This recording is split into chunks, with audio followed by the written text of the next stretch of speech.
হেই সুন্দরী, তোমারে দেইখা তো আমার বুকের ভেতর রাসায়নিক বিক্রিয়া শুরু হয়ে গেছে। নামটা কি জানা যাবে?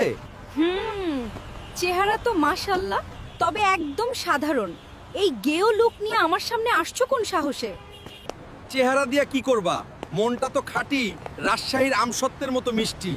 অন্তত মোবাইল নাম্বারটা দিয়ে যাও। ওরে আমার মজনুরে, পকেটে টাকা নাই, পরনে ভালো খোসা নাই, আসছে নাম্বার নিতে। সরি ম্যাঙ্গো, তোমার মতো লো বাজেট কারোর সাথে আমার পোষাবে না।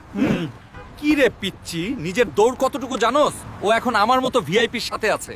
যা, পাশের ঝুড়িতে গিয়ে কান্নাকাটি কর। ও আমাকে শোরুমের এসিতে রাখে, আর তুমি রাখবা সেই ফুটপাতে। So no chance. সবাই শুধু বাইরের চাকচিক্যই দেখলো, আমার ভেতরকার মিষ্টি রসটা কেউ বুঝলো না। আজ আমার কিচ্ছু নাই বলে সবাই আমাকে তুচ্ছ করতেছে। মানুষের কথা শুনে থেমে যায়নি। দিন রাত এক করে কাজ করেছি। রোদ বৃষ্টি মাথায় নিয়ে নিজেকে ঘষে মেজে তৈরি করেছি।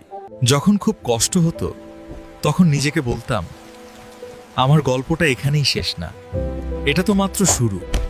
10 years later. বাহ, এই আমের জুস তো দেখি অমৃত। এত ভালো কোয়ালিটি আগে কোথাও পাইনি। কোয়ালিটি এমনি এমনি আসে না ভাই, অনেক পোড়া খেয়ে আসতে হয়েছে। ম্যাঙ্গো, শুনলাম তুমি নাকি এখন শহরের সেরা ব্র্যান্ড হয়ে গেছো। আসলে তখন তোমাকে চিনতে আমার একটু ভুল হয়েছিল। আবার কি ফ্রেন্ড হওয়া যায়? ভুলটা তো তোমার ছিল না সুন্দরী, ভুলটা ছিল তোমার নজর আর নিয়তের।